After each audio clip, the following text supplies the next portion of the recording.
இது வானத்தின் வாசல்.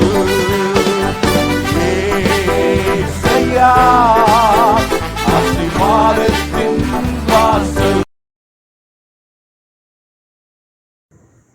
நம் ஆண்டவரும் உலக ரட்சகருமான இயேசு கிறிஸ்துவின் நாமத்தில் ஓய்வு நாள் ஆராதனையில எங்களோட யூடியூப் வழியாய் ஆராதனை செய்து கொண்டிருக்கிற எல்லா தேவ பிள்ளைகளையும் வானத்தின் வாசல் ஊழியத்தின் சார்பாய் உங்களுடைய அன்போடு நாம் வரவேற்கிறோம். நாம் தொடர்ந்து நம் கர்த்தர் நாமத்திலே ஜெபம் பண்ணி இந்த ஓய்வு நாள் ஆராதனை கர்த்தர் ஆசீர்வதிக்கும்படியாக ஜெபிப்போம். தயவுசெய்து அப்படியே இருக்கிற இடங்களை நீங்கள் கண்கள் மூடி கர்த்தரை நாம் ஸ்தோத்திரம் பண்ணுவோம். ஹல்லேலூயா, ஹல்லேலூயா, ஹல்லேலூயா. பரிசுத்த பிதாவே, நாங்கள் துதிக்கிறோம், துதிக்கிறோம், துதிக்கிறோம், துதிக்கிறோம். பரலோக தேவனே, துதிக்கிறோம், துதிக்கிறோம். எங்கள் ரட்சகரே, நாங்கள் துதிக்கிறோம், உம்மை துதிக்கிறோம். ஆண்டவரே, தூய ஆவியானவரே, நாங்கள் துதிக்கிறோம். ஹல்லேலூயா, ஹல்லேலூயா. ஓ, எங்கே இரண்டு மூன்று பேர் நாமத்தில் எனக்கு கூடியிருக்கிறீர்களோ அவர் மத்தியிலே இருக்கிறேன்னு சொன்னவரே, ஒரு முழப்பட்டு ஆண்டவரே, ஹல்லேலூயா, இந்த காலங்களில் நாங்கள் உயர்த்துகிறோம். ஹல்லேலூயா, ஹல்லேலூயா, ஹல்லேலூயா, ஹல்லேலூயா. நீர் பரிசுத்த, நீர் பரிசுத்த, நீர் பரிசுத்த, நீர் பரிசுத்த, நீர் பரிசுத்த. சேனைகளின் தேவனாகிய கர்த்தர் பரிசுத்த. ஹல்லேலூயா. பரிசுத்த அலங்காரத்தோடு தொழுது கொண்ட வார்த்தையின்படி ஆண்டவரே, இந்த கால வேளையில பரிசுத்த அலங்காரத்தோடு எங்களை ஒவ்வொருவரையும் துதிக்க எங்களை இழுத்துக் கொள்வீராக. ஹல்லேலூயா, ஹல்லேலூயா. ஆராதனை செய்கிற நேரங்கள் ஓ பரிசுத்த ஆவி ஆண்டவரே, ஐயா, இடைப்பாடுகள் உண்டாகட்டும். ஒவ்வொரு அந்த தொழுதலை உணர்ந்து கொள்ளட்டும் ஆண்டவரே. யூடியூப் வழியாய், பேஸ்புக் வழியாய், ஆண்டவரே, ட்விட்டர் வழியாய் ஆண்டவரே பார்த்துக் கொண்டிருக்கிற ஒவ்வொரு தேவ பிள்ளைகளும் ஹல்லேலூயா உம்முடைய பிரசன்னத்தினால தொடப்படுவார்களாக. ஹல்லேலூயா, ஹல்லேலூயா. பரலோகத்தில் எண்ணற்ற தூதர்களோடு ஓ துதியின் மத்தியில் வாசம் பண்ணுகிறவரே, ஹல்லேலூயா, எங்கள் மத்தியில எங்கள் துதியில வாசம் பண்ணும்படியாய் உங்களை அன்போடு அழைக்கிறோம். ஹல்லேலூயா, ஹல்லேலூயா, ஹல்லேலூயா. உந்தன் நாமம் உயர்த்தும் இடத்தில் அங்கே வாசம் செய்வே. உந்தன் நாமம் உயர்த்தும் இடத்தில் அங்கே வாசம் செய்வே. துதிக்கிறோம், துதிக்கிறோம், ஒன்றாக கூடி துதிக்கிறோம். அல்லேலூயா, துதிக்கிறோம், துதிக்கிறோம், ஒன்றாக கூடி துதிக்கிறோம். பரலோகமே உம்மை துதிப்பதா கர்த்தாவே, அங்கே வாழ்கிறீர். உம் ஆலயத்தில் உம்மை துதிக்கிறோம். கர்த்தாவே, எழுந்தருளோம். எல்லாரும் சேர்ந்து துதிக்கிறோம், துதிக்கிறோம், ஒன்றாக கூடி துதிக்கிறோம். அல்லேலூயா, துதிக்கிறோம்,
இருக்கணும். உங்களை மறைத்து இடைபடும் செய்தி வேலை எங்களோடு கூட பேசும். பரிசுத்த ஆவியின் ஓய்வு ஆராதனை முழுதும் சமூகத்தில் அர்ப்பணிக்கிறோம். இயேசுவின் நாமத்தில் பிதாவே, ஆமென், ஆமென்.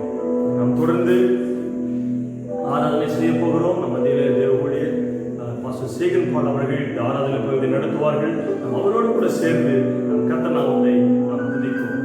இப்பொழுது பாஸ்டர் சேகன் பால் அவர்கள்.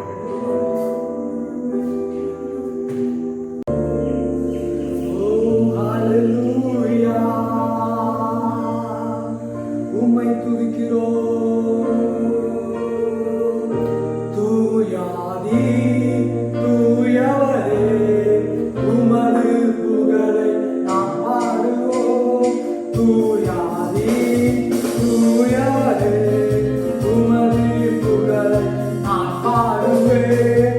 பாடி எனக்கு வேண்ட வேண்டும், ஜீவனுள்ள வரையிலும் புகழ் பாட வேண்டும்.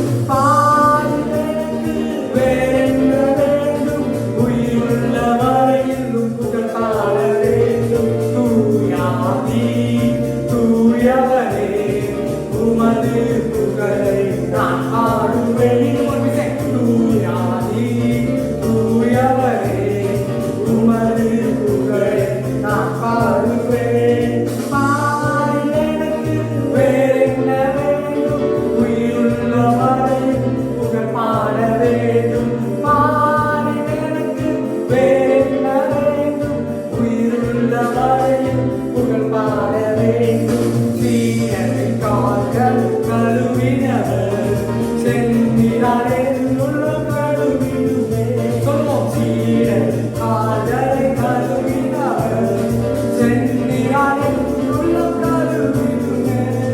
பாடி எனக்கு வேறென்ன வேண்டும், உயிருள்ள வரையில் புகழ் பாட வேண்டும். பாடி எனக்கு வேறென்ன வேண்டும், உயிருள்ள வரையில் புகழ் பாட வேண்டும். இன்னும் ஒரு விசை. பாடி எனக்கு வேறென்ன வேண்டும், என் உயிருள்ள நாளெல்லாம் புகழ் பாட வேண்டும் என்று சொல்லி நம்மை அறிக்கையிடுவோமா? நாம் தேவனுக்கு முன்பாக, ஆண்டவரே, என் வாழ்நாள் முழுவதும் உம்மை நான் பாடுவேன், உம்மை நான் துதிப்பேன் என்று சொல்லி ஆண்டவரே கருத்துக்களை ஒப்புக் கொடுக்கும்படியா அர்ப்பணித்து அடையாளமாய் பிடிக்கும் ஒரு இசை பாடுவோமா? ஆண்டவரே, glory. பாடி எனக்கு வேறென்ன வேண்டும், உயிருள்ள வரையில் புகழ் பாட வேண்டும். பாடி எனக்கு வேறென்ன வேண்டும், உயிருள்ள வரையில் புகழ் பாட வேண்டும். பாவத்தின் நோய்களை நீக்கினவர், பாவியின் பாவனை நீக்கினீரே. சொல்லுவோம். பாவத்தின் நோய்கள் நீக்கினவர், பாவியின் பாவனை நீக்கினீரே. பாடி எனக்கு வேறென்ன வேண்டும், உயிருள்ள வரையில் புகழ் பாட வேண்டும். பாடி எனக்கு வேறென்ன வேண்டும், உயிருள்ள வரையில் புகழ் பாட வேண்டும். உணர்ந்தவர்களாய் பாடி எனக்கு வேறென்ன வேண்டும், உயிருள்ள வரையில் புகழ் பாட வேண்டும். பாடி எனக்கு வேறென்ன வேண்டும், உயிருள்ள வரையில் புகழ் பாட வேண்டும். துயரங்கள் பாரில் அடைந்தவரே, துன்பங்கள் தாங்கினவரை காண்பேன். துயரங்கள் பாரில் அடைந்தவரே, எங்கள் துன்பங்கள் தாங்கினவரை காண்பேன். பாடி எனக்கு வேறென்ன வேண்டும், உயிருள்ள வரையில் புகழ் பாட வேண்டும். பாடி எனக்கு வேறென்ன வேண்டும், உயிருள்ள வரையில் புகழ் பாட வேண்டும்.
சர்வ வல்லமையுள்ள தேவன் நீர். உம்மை போல வேறொரு தெய்வம் இந்த பூமியில் இல்லை. ஆண்டவரே, நீரே எல்லாவற்றையும் செய்ய வல்லவர் என்று சொல்லி அவரை உயர்த்தும்படியா இந்த ஆராதனை வேளையில் கண்களை மூடி வலதுகாரம் உயர்த்தி உண்மை மனதோடு அவரை துதிப்போமா? உண்மை மனதோடு அவரை பார்த்து பாடுவோமா? ஆண்டவரே, உண்மை துதிக்கிறோம். நீர் நல்லவர். நீங்க சொல்லுங்க, சர்வ வல்லவர். உம்மை போல தெய்வம் இல்லை. நீர் நல்லவர், சர்வ வல்லவர். உம்மை போல தெய்வம் இல்லை. ஹல்லேலூயா, ஹல்லேலூயா. கரங்களை உயர்த்தி ஹல்லேலூயா, ஹல்லேலூயா.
கர்த்தர் மகிமைப்படுவதாக. நாம் தொடர்ந்து வேத பகுதியை நாம் தியானிக்க இருக்கிறோம். நம்மதில் இருக்கிற தேவூழிய ரமேசன் அவர்கள் முன்பாக வந்து சங்கீதம் 2ஆம் சங்கீதத்தை வாசிப்பார்கள். நாம் அதை தியானிப்போம். கர்த்தருடைய நாமம் மாத்திரம் உயர்த்தப்படுவதாக. கர்த்தருக்கு ஸ்தோத்திரம். இந்த நாளிலே நாம் வாசிக்க தெரிந்து கொள்ளப்பட்ட சங்கீத பகுதி 2ஆம் சங்கீதம். சங்கீதம் 2. ஜாதிகள் கொந்தளித்து ஜனங்கள் விருதா காரியத்தை சிந்திப்பானேன். கர்த்தருக்கு விரோதமாகவும் அவர் அபிஷேகம் பண்ணினவருக்கு விரோதமாகவும் பூமியின் ராஜாக்கள் எழுப்பி நின்று அதிகாரிகள் ஏகமாய் ஆலோசனை பண்ணி அவர்கள் கட்டுகளை அறுத்து அவர்கள் கயிறுகளை நம்மை விட்டு எரிந்து போடுவோம் என்கிறார்கள். பரலோகத்தில் வீற்றிருக்கிறவர் நகைப்பார், ஆண்டவர் அவர்களை இகழ்வார். அப்பொழுது அவர் தமது கோபத்திலே அவர்களோட பேசி தமது உக்கிரத்திலே அவர்களை கலங்க பண்ணுவார். நான் என்னுடைய பரிசுத்த பர்வதமாகிய சியோன் மீதில் என்னுடைய ராஜாவை அபிஷேகம் பண்ணி வைத்தேன் என்றார். தீர்மானத்தின் விவரம் சொல்லுவேன். கர்த்தர் என்னை நோக்கி, நீர் என்னுடைய குமாரன், இன்று நான் உன்னை ஜனிப்பித்தேன், என்னை கேளும், அப்பொழுது ஜாதிகளை உமக்கு சுதந்திரமாகவும் பூமியின் எல்லைகளை உமக்கு சொந்தமாகவும் கொடுப்பேன். இரும்பு கோலால் அவர்களை நொறுக்கி குய களத்தை போல் அவர்களை உடைத்து போடுவீர் என்று சொன்னார். இப்பொழுதும் ராஜாக்களே உணர்வடையுங்கள், பூமியின் நியாயாதிபதிகளே எச்சரிக்கையாயிருங்கள். பயத்தோடனே கர்த்தரை சேவியுங்கள், நடுக்கத்தோடனே களி கூறுங்கள். குமாரன் கோபம் கொள்ளாமலும் நீங்கள் வழியிலே அழியாமலும் இருக்கும்படிக்கு அவரை முத்தம் செய்யுங்கள். கொஞ்ச காலத்திலே அவருடைய கோபம் பற்றி எரியும். அவரை அண்டிக் கொள்கிற யாவரும் பாக்கியவான்கள். ஆமென், ஆமென். தொடர்ந்து நாம் ஒரு பாடல்களிலே கர்த்தருக்கு உற்சாகமான காணிக்கை நாம் செலுத்துவோம். நமது இருக்கிற தேவ ஊழியர் நல்ல தம்பி அவர்கள் முன்பாக வந்து பாடல்களிலே கர்த்தருக்கு நாம் காணிக்கை செலுத்தலாம்.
வசனம் கொள்வதால் இதயம் மகிழ்கின்றது.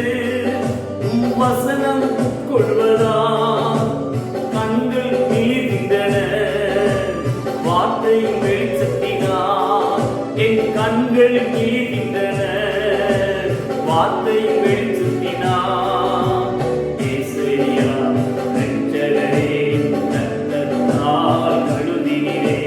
இயேசுவையா ரட்சகரே ரத்தத்தால் கழுவினீரே.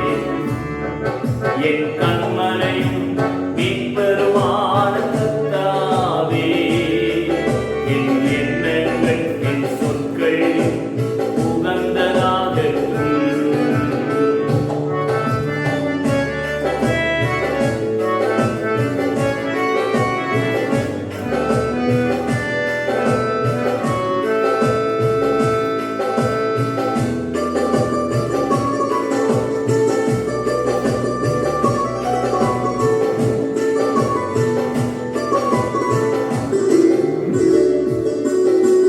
தங்கம் உன்னை விட அதிகமாய் விரும்புகிறேன்.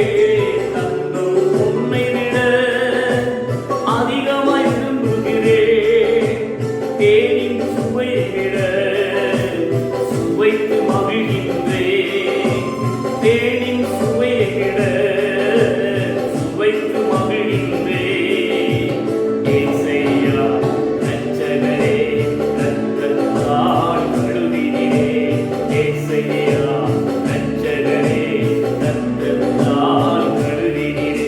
என் கண்மலையும் மீட்பருமான கர்த்தாவே, என் எண்ணங்கள் என் சொற்கள் உகந்ததாகட்டும். என் கண்மலையும் மீட்பருமான கர்த்தாவே, என் எண்ணங்கள் என் சொற்கள் உகந்ததாகட்டும். நாம் ஜெபிப்போம். எங்களை அதிகமாய் நேசிக்கிற எங்கள் பரலோகத்தின் பிதாவே, உமக்கு நன்றி செலுத்துகிறோம். இந்த நாளிலும் ஆண்டவரே, உமது சன்னிதானத்தில் நாங்கள் வெறுங்கையோடு வராதபடிக்கு நீர் எங்களுக்கு கொடுத்தவைகளில் இருந்து உமக்கென்று கர்த்தாவே ஸ்தோத்திரம். ஆண்டவரே, நாங்கள் காணிக்கையை உற்சாகமாய் படைத்திருக்கிறோம். இந்த காணிக்கையை கர்த்தர் ஏற்றுக்கொள்வீராக. அதற்கேற்ற பிரதிபலனை கர்த்தர் பரலோகத்திலிருந்து காணிக்கை செலுத்துகிற ஒவ்வொரு பிள்ளைகளுக்கும் கொடுத்து ஆசீர்வதிக்கும்படியாக ஜெபிக்கிறோம். அவருடைய வறுமைகள் மாறட்டும், தரித்திரங்கள் நீங்கி போகட்டும். ஆண்டவரை ஒவ்வொரு நாளும் தேவைகள் சந்திக்கப்படட்டும். அப்பத்தையும் தண்ணீரையும் கர்த்தர் ஆசீர்வதியும் ஐயா. இந்த ஊழியங்களை கர்த்தருடைய நாம மகிமைக்கு ஏதுவாக தொடர்ந்து உடைய பரிசுத்த ஆவியின் வல்லமையால் நிரப்பி கர்த்தர் நடத்துகிறார். எல்லா துதிகன மகிமையெல்லாம் உமக்கு செலுத்துகிறோம். இயேசு கிறிஸ்துவின் நாமத்தில் வேண்டிக் கொள்கிறோம் எங்கள் ஜீவனுள்ள நல்ல பிதாவே, ஆமென். கர்த்தர் நாமம் மகிமைப்படுவதாக. இப்போது நாம் கர்த்தருடைய வார்த்தைக்கு நேராக நாம் கடந்து போகிறோம். அதற்கு முன்பாக சில அறிவிப்புகள். நம்முடைய ஆலயத்தில் வாரந்தோறும் ஓய்வு நாள் ஆராதனையில் திருவிருந்து இருக்கும் என்பதை நாங்கள் மகிழ்ச்சியோடு தெரிவித்துக் கொள்கிறோம். ஏனென்றால் ஆதி அப்போஸ்தலர் நாட்களிலே வீடுகள் தோறும் அனுதினம் அப்பம் விட்டு புசித்தார்கள் என்று நாம் நேரத்தில் வாசிக்கிறோம். இன்று நாம் அனுதினம் புசிக்காவிட்டாலும் நம் வாரத்துக்கு ஒரு முறை நாம் அவருடைய சரீர ரத்தத்தை புசித்து நாம் அதில் பங்கு பெறும் பொழுது வேதம் சொல்லுகிறது, என் மாம்சத்தை புசித்து என் ரத்தத்தை பானம் பண்ணுகிறது என்னில் நிலைத்திருக்கிறான், நான் அவனை நிலைத்திருக்கேன் சொல்லி நாம் அவரோடு நிலைத்திருக்க, தேவன் நம்மில் நிலைத்திருக்க நாம் வாரத்தில் ஒரு முறையாவது இந்த அப்பத்தின் சரீரத்தை புசித்து ரத்தத்தை பானம் பண்ணுவோம். கர்த்தர் நம்மை ஆசீர்வதிப்பார். அடுத்ததாக நம்முடைய வானத்தின் வாசல் .org என்கிற இணையதளத்தை நாம் கர்த்தருடைய பெரிய கிருபையினாலே ஆரம்பித்திருக்கிறோம். கர்த்தர் பெரிய தயவு.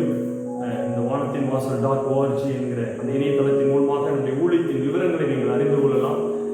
நம்முடைய யூடியூப் சேனல் உண்டு, ஹெவன்லி கேட் என்கிற பெயரில் யூடியூப் சேனல் உண்டு. நீங்கள் பார்த்து கொண்டு இருக்கிற அந்த சேனல் நீங்கள் சப்ஸ்கிரைப் செய்து கொள்ளுங்கள். எங்களுடைய எல்லா ஆராதனைகள் மெசேஜ்கள் உங்களுக்கு நாங்கள் அப்டேட் ஆனவுடனே உங்களுக்கு கிடைக்கும்படியாக நீங்கள் சப்ஸ்கிரைப் செய்து கொள்ளுங்கள். கர்த்தர் நாம் மகிமைப்படுவதாக. நாம் தொடர்ந்து நம் கர்த்தருடைய வார்த்தைக்காக நாம் ஜெபிப்போம். தயவுசெய்து நம் கரங்களை போடுவோம். நீங்கள் அதிகமாக நேசிக்கிற தகப்பனே, ஆண்டவரே உடைய வார்த்தையை பேசுகிற தாசனை மறைத்து எங்களோடு இடைபடும்படியாய் செபிக்கிறோம் ஆண்டவரே. அப்பா உடைய வார்த்தை பரத்திலிருந்து உண்டாகட்டும், தாசனை மறைத்து இடைபடுவேனாம். இயேசுவின் நாமத்தில் பிதாவே, ஆமென். நாம் தொடர்ந்து கர்த்தருடைய வார்த்தைக்கு நாம் கடந்து செல்வோம். நம் மத்தியிலே சகோதரர் மாசில் தாயார் அண்ணன் அவர்கள் நம் மத்தியில் வந்து கர்த்தருடைய வார்த்தையை பேச இருக்கிறார்கள். நாம் இப்பொழுது கர்த்தருடைய வார்த்தையை நாம் தியானிப்போம். ஆண்டவராகிய இயேசு கிறிஸ்துவின் நாமத்தினாலே உங்கள் யாவரையும் இந்த காலை வேளையிலே வாழ்த்துகிறேன். இந்த அருமையான ஓய்வு நாளிலும் உங்களோடு கூட சேர்ந்து ஆண்டவரை ஆராதிக்கும்படியாக, ஆண்டவருடைய வார்த்தைகளை உங்களோடு கூட பகிர்ந்து கொள்ளும்படியாக தேவன் கொடுத்த இந்த நல்ல தருணத்திற்காக நான் ஆண்டவரை ஸ்தோத்திரிக்கிறேன். இந்த நாளிலும் நம்முடைய தியானத்திற்கு ஆதாரமாக நான் தெரிந்து கொண்ட தலைப்பு, நற்செய்தி அறிவிப்பு பணியும் அதில் நம்முடைய பங்கும். நற்செய்தி அறிவிப்பு பணியும் அதில் நம்முடைய பங்கும். இதற்கு ஆதாரமாக வேதத்திலிருந்து ஒரு வசனத்தை வாசிக்கிறேன். மார்க் எழுதின சுவிசேஷம் 16வது அதிகாரம் 15வது வசனம். பின்பு அவர் அவர்களை நோக்கி, நீங்கள் உலகமெங்கும் போய் சர்வ சிருஷ்டிக்கும் சுவிசேஷத்தை பிரசங்கியுங்கள் என்றார். நீங்கள் உலகமெங்கும் போய் சர்வ சிருஷ்டிக்கும் சுவிசேஷத்தை பிரசங்கியுங்கள். ஆண்டவராகிய இயேசு கிறிஸ்து நமக்காக சிலுவையிலே மரித்து 3ஆம் நாள் அவர் உயிரோடு எழுந்தார். அவர் பரத்துக்கு ஏறி போகும் முன்பதாக கடைசியாக சீஷர்களை பார்த்து அவர் சொன்ன ஒரு அருமையான வார்த்தை, நீங்கள் உலகமெங்கும் போய் சகல ஜனங்களுக்கும் சுவிசேஷத்தை பிரசங்கியுங்கள் என்று சொன்னார். இந்த அருமையான வசனம் ஆண்டவர் நமக்கு கடைசியாக கொடுத்த ஒரு முக்கியமான ஒரு கட்டளையாக இருக்கிறது. ஆகவே தேவனுடைய மனிதர்கள் இந்த வசனத்திற்கு ஒரு முக்கியமான ஒரு அடைமொழி கொடுத்திருக்கிறார்கள். அது என்னவென்று சொன்னால், கிரேட் கமிஷன், நற்செய்தி பேராணை என்று சொல்லி இந்த வசனத்திற்கு ஒரு அடைமொழி உண்டு. அப்படியானால் இது ஒரு பேர் ஆணை அப்படின்னு சொல்லி பார்க்கிறோம். the கிரேட் கமிஷன் அப்படின்னு சொல்லிட்டு பார்க்கிறோம். ஆண்டவருடைய பிள்ளைகளாகிய நமக்கு ஆண்டவர் கடைசியாக சொல்லி சென்ற மிக முக்கியமான ஒரு கட்டளை என்பதால் இதை நாம் ஒவ்வொருவரும் நாம் இதற்கு கீழ்ப்படிந்து செயல்படும்படியாக தேவன் நம்மை அழைக்கிறார். ஆனால் அநேக வேளைகளிலே இந்த நற்செய்தி அறிவிப்பு பணியை குறித்து நாம் யோசிக்கும் போது அநேக நேரங்களிலே நம்முடைய மனதில் வருகிற ஒரு எண்ணம் என்னவென்று சொன்னால், இது என்னுடைய வேலை அல்ல, இதை சபை போதகர் பார்த்துக் கொள்வார்.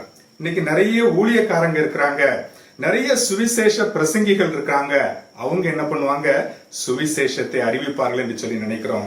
நிறைய மிஷினரி இயக்கங்கள் இருக்கிறது, நிறைய மிஷினரிகள் வட இந்தியாவில பல இடங்களில் ஊழியம் செய்யறாங்க. அவர்கள் என்ன பண்ணுவாங்க, எல்லா ஜனங்களுக்கும் சுவிசேஷத்தை பிரசங்கிப்பார்கள் என்று சொல்லி நம்ம யோசிக்கிறோம். அல்லது இன்னைக்கு நிறைய டிவி சேனல்கள் இருக்கிறது, நிறைய ரேடியோ ப்ரோக்ராம் இருக்கிறது, அதன் மூலமாக நிறைய செய்திகள் வந்து கொண்டே இருக்கிறது. ஆகவே அதன் மூலமாக ஜனங்கள் ஆண்டவரை அறிந்து கொள்வார்கள். ஆகவே இந்த நற்செய்தி அறிவிப்பு பணிக்கும் எனக்கும் எந்த விதமான சம்பந்தம் இல்லை என்று சொல்லி அநேக நேரங்களிலே நாம் அந்த நற்செய்தி பணியை செய்கிறதிலிருந்து நாம் தப்பித்துக் கொள்வதற்காக நம்ம யோசிக்கிறோம். அருமையான தேவனுடைய பிள்ளைகளே, ஆனால் ஆண்டவர் நம் ஒவ்வொருவரிடத்திலும் எதிர்பார்க்கிற ஒரு காரியம், அவருடைய பிள்ளைகளாக இருக்கிற ஒவ்வொருவரும் இந்த நற்செய்தி பணியை செய்கிற காரியத்திலே நாம் பொறுப்புள்ளவர்களாய் செயல்பட வேண்டும் என்று சொல்லி ஆண்டவர் விரும்புகிறார். தேவனுடைய மனிதன் ஒருவர் இவ்விதமாக சொல்கிறார், ஒவ்வொரு கிறிஸ்தவனும் ஒரு மிஷனரி, ஒவ்வொரு கிறிஸ்து இல்லாத ஒரு மனிதனும் ஒரு மிஷனரி பணித்தளம். Every Christian is a missionary and every non-Christian is a mission field. அப்படியானால் கிறிஸ்தவர்களாக இருக்கிற நாம் ஒவ்வொருவரும், ஆண்டவருடைய பிள்ளைகளாக இருக்கிற நம்ம ஒவ்வொருவரும் யாரு, நம்ம ஒவ்வொருவரும் ஒரு மிஷனரி. நம்மை சுற்றிலும் இயேசுவை அறியாமல் வாழ்ந்து கொண்டிருக்கிற ஒவ்வொரு சகோதரனும் சகோதரியும் யாரு, அவர்கள்தான் மிஷனரி பணித்தளம். அருமையான தேவனுடைய பிள்ளைகளே, நம்ம எல்லாம் இன்னைக்கு உலகத்துல வாழ்ந்து கொண்டிருக்கிறோம். நமக்கு யார் மிஷனரி, நமக்கு மிஷனரி பணித்தளம் எது, நம்மை சுற்றி வாழ்ந்து கொண்டிருக்கிற இயேசுவை அறியாத ஜனங்கள். நம்ம வேலை செய்கிற இடத்துல நிறைய ஜனங்கள் இயேசுவை அறியாம இருக்கிறாங்க, அவர்களுக்கு நாம் மிஷனரியாக இருக்கிறோம். அவர்கள் நம்முடைய மிஷனரி பணித்தளமாக இருக்கிறாங்க. நம்முடைய கூட வாழ்ந்து கொண்டிருக்கிற இடத்துல நம்மை சுற்றிலும் இன்னைக்கு அநேக ஜனங்கள் இருக்கிறாங்க, இயேசுவை அறியாத ஜனங்கள் இருக்கிறாங்க. நம்ம அநேக இயேசுவை அறியாத ஜனங்களை இன்னைக்கு சந்திக்கிறோம். அவர்கள் தான் நம்முடைய மிஷனரி பணித்தளமாக இருக்கிறார்கள். அவர்களுக்கு இயேசுவை அறிவிக்கிற ஒரு மிஷனரியாக நாம் ஒவ்வொருவரும் இருக்க வேண்டும் என்று சொல்லி ஆண்டவர் விரும்புகிறார். D.L. மூடி என்று சொல்லி உலக பிரசித்தி பெற்ற ஒரு தேவனுடைய ஊழியக்காரர் உண்டு, உங்களுக்கு தெரிந்திருக்கும். இந்த D.L. மூடிக்கு நற்செய்தி அறிவிக்கிற பணியில மிகுந்த ஆர்வம் உண்டு. ஒரு நாள் ஒரு சகோதரனிடத்திலே ஒரு பெரிய மால்ல அவர் ஆண்டவராகி இயேசு கிறிஸ்துவை பற்றிய காரியங்களை அவர் சொல்லிக் கொண்டிருந்தார். ஆனால் அந்த மனுஷன் கோபத்தினால D.L. மூடியை பார்த்து சொன்னார், மைண்ட் யுவர் பிசினஸ், உன் வேலையை பார்த்துட்டு போயா அப்படின்னு சொல்லிட்டு கோபமாக பேசினார். இந்த D.L. மூடி சிரிச்சுட்டே அவரை பார்த்து என்ன தெரியுமா சொன்னாரு, திஸ் இஸ் மை பிசினஸ், இதுதான் என்னுடைய வேலை என்று சொன்னார். அருமையான தேவனுடைய பிள்ளைகளே, இன்னைக்கு உலக பிரகாரமாக நமக்கு நிறைய வேலைகள் இருக்கலாம், நிறைய பணிகள் நமக்கு உலக பிரகாரமாக இருக்கலாம். ஆனால் தேவன் நமக்கு கொடுத்திருக்கிற மிகப்பெரிய முக்கியமான பணி என்று சொன்னால் இந்த சுவிசேஷத்தை அறிவிக்கிற பணிதான் நம் ஒவ்வொருவருக்கும் ஆண்டவர் கொடுத்திருக்கிற மிக முக்கியமான பணி என்பதை நாம் ஒருவரும் மறந்துவிடக்கூடாது. அருமையான தேவனுடைய பிள்ளைகளே, இன்னைக்கு நாம் வாழ்ந்து கொண்டிருக்கிற இந்திய தேசம் ஒரு பெரிய தேசம், ஏறத்தாழ 130 கோடி மக்கள் வாழ்ந்து கொண்டிருக்கிற ஒரு பெரிய தேசம். இந்த தேசத்தில் உள்ள எல்லா ஜனங்களும் இயேசு கிறிஸ்துவை அறிந்து கொள்ள வேண்டும். இன்னைக்கு ஒரு மிகவும் குறுகிய ஒரு 5 முதல் 10% ஜனங்களை இயேசு கிறிஸ்துவை அறிந்திருக்கிறார்கள். இன்னும் கோடிக்கணக்கான ஜனங்களுக்கு இயேசு கிறிஸ்துவின் சுவிசேஷம் அறிவிக்கப்பட வேண்டும். அப்படியானால் இன்று இருக்கிற ஊழியர்களும் மிஷனரிகளும் மட்டும் அந்த பொறுப்பை செய்வார்கள் என்று சொன்னால் நாம் இந்திய தேசத்தை இயேசுவின் நற்செய்தியினால் நாம் நிரப்ப முடியாது. அருமையான தேவனுடைய பிள்ளைகளே, ஒவ்வொரு கிறிஸ்தவ விசுவாசியும் இது என்னுடைய பொறுப்பு, இந்த நற்செய்தி அறிவிப்பு பணியை நானும் செய்ய வேண்டும் என்று சொல்லி தீவிரமாக செயல்பட்டால் மட்டுமே ஆண்டவராக இயேசு கிறிஸ்து மறுபடியுமாய் வருவதற்கு முன்பதாக இந்த சுவிசேஷத்தை நாம் தேசம் எங்கும் இந்திய தேசம் முழுவதற்கும் நாம் அறிவிக்க முடியும். அப்போஸ்தலனாகிய பவுல் இப்படியாக எழுதுகிறார். வாசிக்க கேட்போம். 1 கொரிந்தியர் 9:16. 1 கொரிந்தியர் 9:16. சுவிசேஷத்தை நான் பிரசங்கித்து வந்தும் மேன்மை பாராட்ட எனக்கு இடமில்லை, அது என் மேல் விழுந்த கடமையாயிருக்கிறது. சுவிசேஷத்தை நான் பிரசங்கியாதிருந்தால் எனக்கு ஐயோ. மீண்டுமாக வாசிக்கிறேன். அது என் மேல் விழுந்த கடமையாயிருக்கிறது. சுவிசேஷத்தை நான் பிரசங்கியாதிருந்தால் எனக்கு ஐயோ, எனக்கு ஆபத்து என்று சொல்லி அப்போஸ்தலனாகிய பவுல் சொல்கிற ஒரு காரியத்தை பார்க்கிறோம். அருமையான தேவனுடைய பிள்ளைகளே, அப்போஸ்தலனாகிய பவுலுக்குள் இருந்த இந்த ஒரு சிந்தை நம் ஒவ்வொருவருக்குள்ள இருக்க வேண்டும்.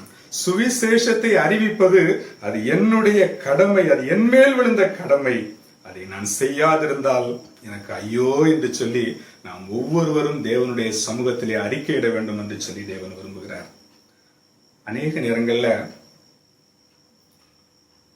இப்படிப்பட்டதான ஒரு சுவிசேஷ பணியை செய்வதற்கு எனக்கு அழைப்பு இல்லை, ஆண்டவர் என்னிடத்தில் அதை குறித்து எதுவுமே பேசவில்லை, எந்த ஒரு சத்தத்தையும் நான் கேட்கவில்லை, எந்த ஒரு தரிசனத்தையும் நான் இதை குறித்து நான் பார்க்கவில்லை என்று சொல்லி ஒருவேளை நமக்குள்ள ஒரு கேள்வி வரலாம்.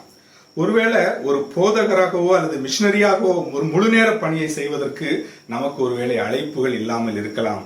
ஆனால் நாம் இருக்கிற நிலைமையிலேயே வேலை செய்து கொண்டே ஆண்டவருடைய சுவிசேஷத்தை அறிவிப்பதற்கு, இந்த நற்செய்தி பணியை செய்வதற்கு நமக்கு எந்த விதமான ஒரு அழைப்பும் தேவையில்லை. அந்த அழைப்பு நம்மை சுற்றிலும் எப்பொழுதும் வந்து கொண்டே இருக்கிறது. உங்களை உற்சாகப்படுத்தும்படியாக 3 காரியங்களை உங்களுக்கு ஞாபகப்படுத்த விரும்புகிறேன். 3 விதமான அழைப்புகள் ஒவ்வொரு விசுவாசியையும் சூழ ஒவ்வொரு நாளும் வந்து கொண்டே இருக்கிறது. முதலாவதாக வருகிற அழைப்பு மேலிருந்து வருகிற ஒரு கட்டளை, கமாண்ட் ஃப்ரம் எபவ். நம்ம ஏற்கனவே முதலாவது வாசித்த வசனம் மார்க் எழுதின சுவிசேஷம் 16வது அதிகாரம் 15வது வசனம். அது ஆண்டவருடைய ஒரு கட்டளை. நீங்கள் உலகமெங்கும் போய் சகல சிருஷ்டிக்கும் சுவிசேஷத்தை பிரசங்கிங்கள் என்று ஆண்டவர் சொன்ன அந்த கட்டளை ஒவ்வொரு நாளும் மேலிடத்திலிருந்து தேவனிடத்திலிருந்து நம்மை நோக்கி வந்து கொண்டே இருக்கிறது. ஆண்டவருடைய சுவிசேஷத்தை சொல்லுங்கள், ஆண்டவருடைய சுவிசேஷத்தை அறிவியுங்கள் என்று சொல்லி ஒவ்வொரு நாளும் அந்த கட்டளை மேலிருந்து நம்மை நோக்கி வந்து கொண்டே இருக்கிறது. இன்னொரு கட்டளை, இன்னொரு சத்தம் எங்கிருந்து வருகிறது என்று சொல்லி பார்த்தீங்களா என்று சொன்னால், அது கீழிருந்து பாதாளத்திலிருந்து வருகிறதான ஒரு கதறல், a cry from beneath என்று சொல்லி பார்க்கிறோம். லூக்கா எழுதின சுவிசேஷம் 16வது அதிகாரம் 24வது வசனத்திலே இப்படியாக நாம் வாசிக்கிறோம். இந்த சம்பவம் நம்ம எல்லாருக்கும் தெரியும். ஐஸ்வர்யவான் லாசரு சம்பவத்திலே அங்கே பாதாளத்திலிருந்து அந்த ஐஸ்வர்யவான் சொல்கிற ஒரு காரியத்தை நான் வாசிக்கிறேன். அப்பொழுது அவன், தகப்பனாகிய ஆபிரகாமே, நீர் எனக்கு இறங்கி லாசரு தன் விரலின் நுனியை தண்ணீரில் தோய்த்து என் நாவை குளிர பண்ணும்படி அவனை அனுப்ப வேண்டும், இந்த அக்கினி ஜுவாலையில் வேதனைப்படுகிறேனே என்று கூப்பிட்டான்.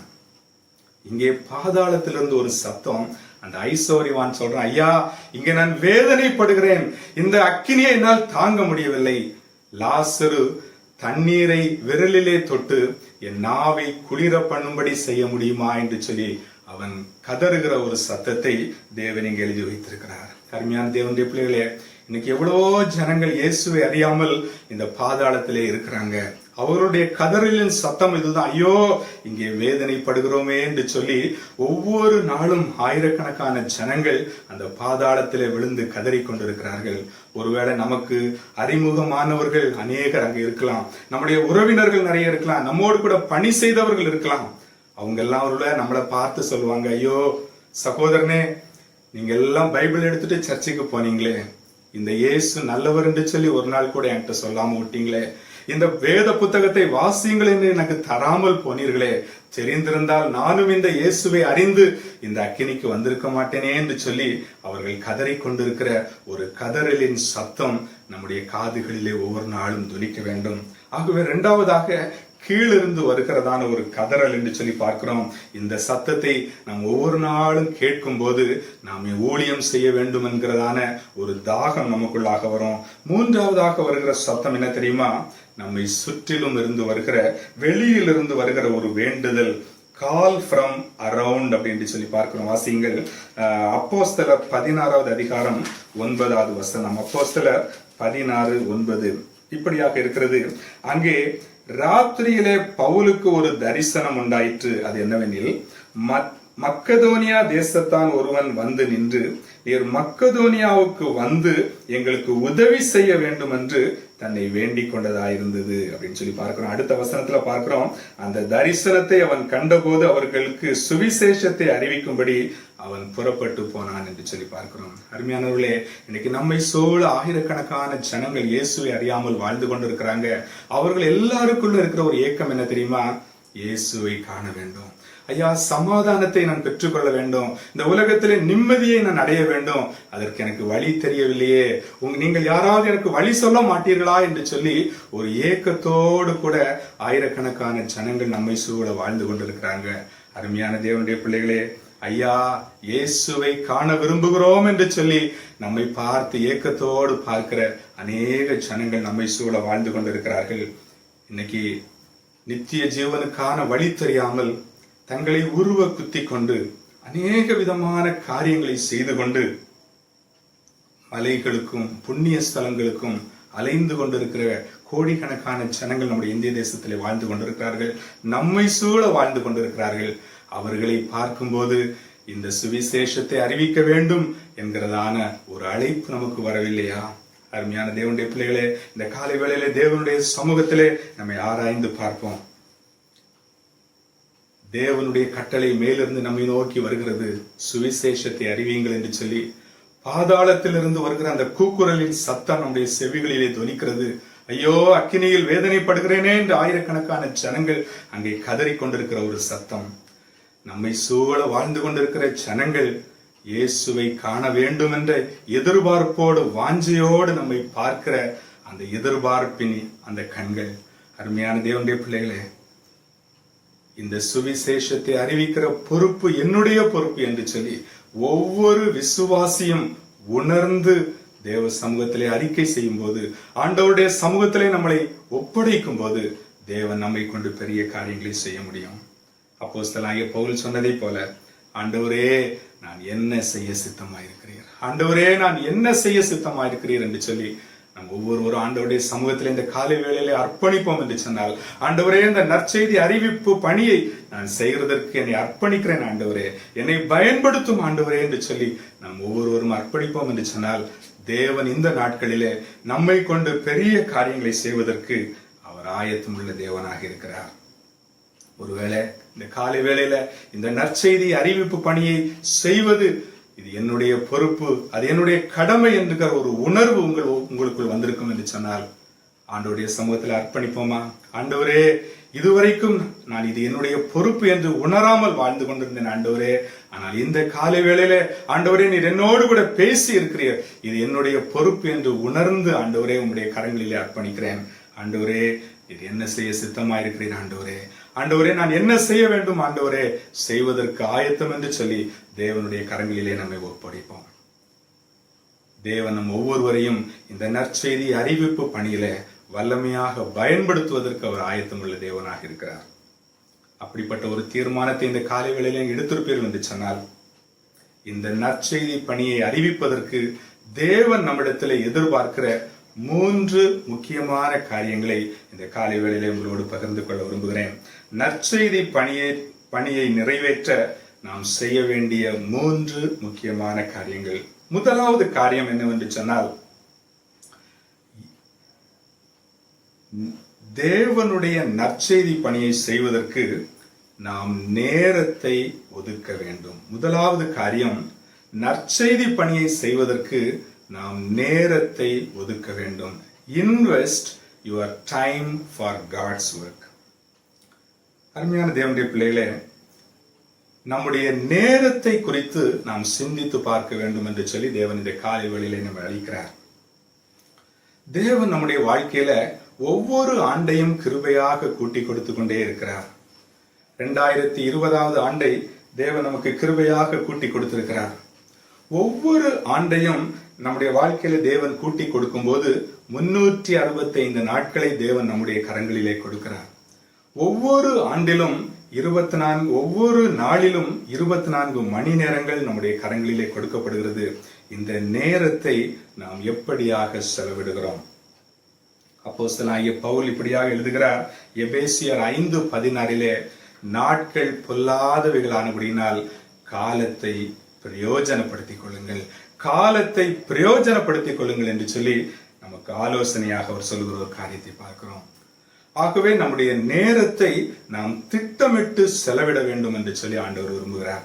நம்ம எல்லாரும் தசம பாகம் கொடுக்கிற காரியத்தை அறிந்திருக்கிறோம். 10ல் ஒரு பகுதியை ஆண்டவருக்கு கொடுக்க வேண்டும் என்று சொல்லி நாம் அறிந்திருக்கிறோம்.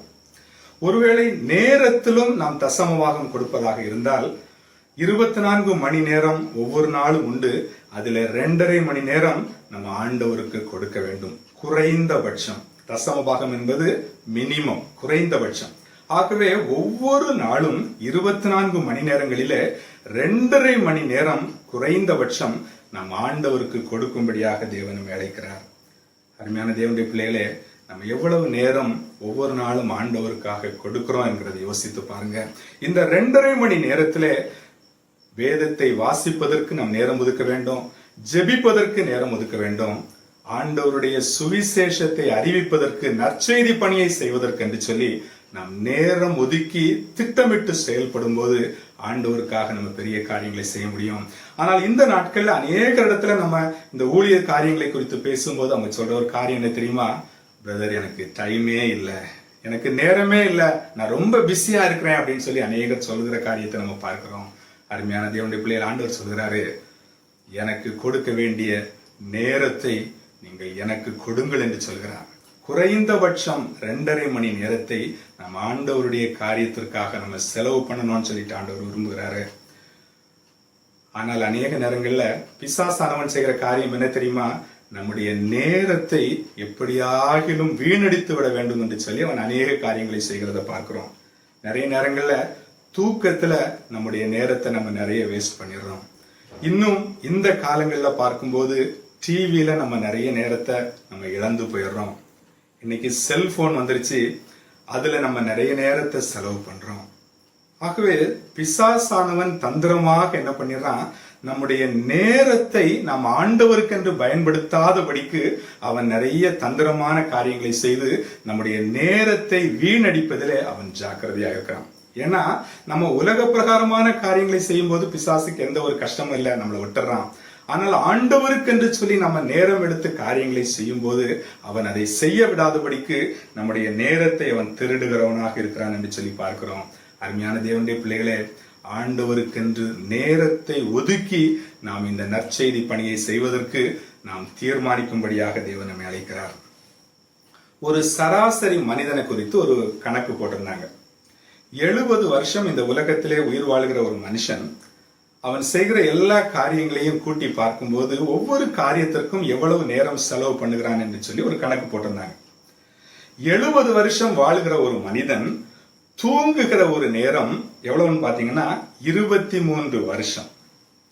ஏறத்தாழ 1/3 அந்த மனுஷன் என்ன பண்றான்னா தூங்குறதுலேயே செலவழிக்கிறான். 23 வருஷங்கள் ஒரு மனுஷன் தூக்கத்துல செலவழிக்கிறான். உலக பிரகாரமான வேலை, பல விதமான வேலைகளை செய்கிறோம். அந்த வேலையில எவ்வளவு நேரம் போகுதுன்னு பாத்தீங்கன்னா 18 வருஷம் போயிருது.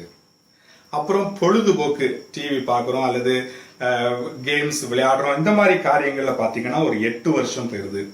3 வேளை சாப்பிடுறோம், டீ சாப்பிடுறோம், இப்படிப்பட்டதான உணவுக்கு அடுத்த காரியங்கள்ல 6 வருஷம் போயிருது. அப்புறம் அநேக இடங்களுக்கு நம்ம பிரயாணமாக போறோம், ஊருக்கு போறோம், பல இடங்கள்ல டிராவல் பண்றோம். இந்த பிரயாணத்துல 6 வருஷங்கள் போயிருது. அவ்வப்போது சுகவீனம் வந்துருது, உடம்பு சரியில்லாம நம்ம ஹாஸ்பிட்டலுக்கு போறோம், நம்ம வீட்டுல ரெஸ்ட் எடுக்கிறோம். இந்த சுகவீனத்துல ஒரு 4 வருஷம் போயிருது. அப்புறம் ஒவ்வொரு நாளும் நம்ம குளித்து அலங்காரம் பண்ணி நம்ம ட்ரெஸ் பண்ற காரியத்துல ஒரு 2 வருஷம் போயிருது. இப்படி ஒவ்வொரு காரியத்திற்கான நேரத்தையும் பார்த்துட்டு கடைசியாக ஆவிக்குரிய காரியத்திற்கு ஒரு சராசரி மனுஷன் கொடுக்கிற நேரம் எவ்வளவு தெரியுமா? 2 வருஷங்கள். 70 வருஷம் உயிர் வாழ்கிற ஒரு மனுஷன் பல காரியங்களுக்கு நேரத்தை கொடுக்கிறான். ஆனால் ஆண்டவருக்கு அடுத்த காரியத்துல அவன் செலவு பண்ணுகிற நேரம் எவ்வளவு தெரியுமா? 2 வருஷங்கள் என்று சொல்லி பார்க்கிறோம். ஒருவேளை தசம பாகம் கணக்குல பாத்தீங்கன்னா 10ல் 1 பாத்தீங்கன்னா 70 வருஷத்துல குறைந்தபட்சம் 7 வருஷம் அவன் ஆண்டவருக்காக செலவு பண்ணியிருக்கணும். ஆனா ஒரு சராசரி மனிதனுடைய கணக்கு எவ்வளவு தெரியுமா வருது? 2 வருஷங்கள் மட்டுமே வருகிறது என்று சொல்லி பார்க்கிறோம். அருமையான தேவனுடைய பிள்ளைகளே, ஒருவேளை நம்முடைய வாழ்க்கையும் இப்படியாக ஒரு கணக்கு போட்டு நம்ம செய்கிற காரியங்களை பார்த்தா ஆண்டவருக்கென்று நம்ம கொடுக்கிற நேரம் எவ்வளவாக இருக்கும்? தேவ சமூகத்துல சிந்தித்து பார்ப்போம்.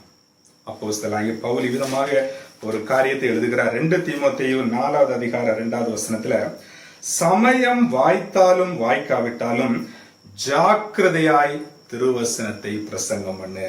சமயம் வாய்த்தாலும் வாய்க்காவிட்டாலும் ஜாக்கிரதையாய் திருவசனத்தை பிரசங்கம் பண்ணு. அருமையான தேவனுடைய பிள்ளைகளே, சமயம் வாய்த்தாலும் வாய்க்காவிட்டாலும் எப்படியாகிலும் சமயத்தை நாம் கண்டுபிடித்து இந்த சுவிசேஷத்தை அறிவிக்கிற காரியத்தை, இந்த நற்செய்தி பணியை செய்வதற்கு நாம் தீவிரமாய் இருக்க வேண்டும். அதற்காக நாம் தீர்மானித்து செயல்பட வேண்டும் என்று சொல்லி இந்த காலை வேளையை ஆண்டவர் நம்மை அழைக்கிறார். தேவனுடைய மனிதன் ஒருவர் விதமாக எழுதுகிறார், ஒரே ஒரு வாழ்க்கை அதுவும் சீக்கிரமாக கடந்து போம். ஆனால் ஆண்டவருக்காக செய்தது எதுவோ அது மட்டுமே நிலைத்து நிற்கும். Only one life, it will soon be past. What is done for God alone will last. அருமையான தேவனுடைய பிள்ளைகளே, ஒரே ஒரு வாழ்க்கை, இந்த வாழ்க்கையில நம்ம ஆண்டவருக்காக எதை செய்தோமோ அது மட்டுமே நிலைத்து நிற்கும் என்று சொல்லி பார்க்கிறோம். அருமையான தேவனுடைய பிள்ளைகளே, ஆண்டவருடைய காரியத்திற்கென்று நாம் முக்கியத்துவம் கொடுத்து செயல்படும்படியாக தேவன் விரும்புகிறார். அப்போஸ்தலனாகிய பவுலை குறித்து அருமையான ஒரு காரியம் எழுதப்பட்டிருக்கிறது. அப்போஸ்தலர் 17:17 வாசிப்போம். அப்போஸ்தலர் 17:17. அப்போஸ்தலனாகிய பவுலுடைய வாழ்க்கையில அவர் இந்த காரியத்துல சுவிசேஷம் அறிவிக்கிற காரியத்துல எவ்விதமாக இருந்தார் என்று சொல்லி எழுதப்பட்டிருக்கிறது. அதை நான் வாசிக்கிறேன். ஜெப ஆலயத்தில் யூதரோடும் பக்தி உள்ளவர்களோடும் சந்தை வெளியில் எதிர்பட்டவர்களோடும் தினந்தோறும் சம்பாஷணை பண்ணினான். அப்போஸ்தலனாகிய பவுலுடைய வாழ்க்கையில பாத்தீங்கன்னா, அவர் சந்தை வழிகளிலும் தெருக்களிலும் யார் யாரெல்லாம் அவருக்கு எதிர்பட்டாங்களோ அவர் என்ன பண்ணாரு, அவர்கள் எல்லாரோடும் கூட என்ன பண்ணாரு, சம்பாஷணை பண்ணார்.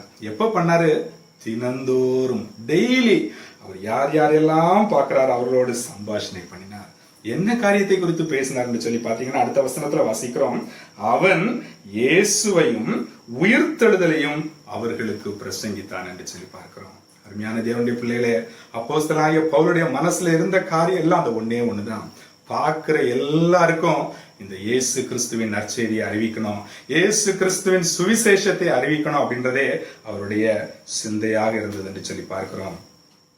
அருமையான தேவனுடைய பிள்ளைகளே, நம்முடைய வாழ்நாள்ல இன்னும் நம்ம எவ்வளவு நாள் இருப்போம்னு தெரியல, ஆனால் நம்முடைய கொடுக்கப்பட்ட வாழ்க்கை முடிவதற்கு முன்பதாக எவ்வளவு பேருக்கு இந்த நற்செய்தியை அறிவிக்க முடியுமோ, இந்த சுவிசேஷத்தை அறிவிக்க முடியுமோ, அதை அறிவிக்கிறதுக்கு நம்ம தீவிரப்படும்படியாக தேவனை அழைக்கிறார்.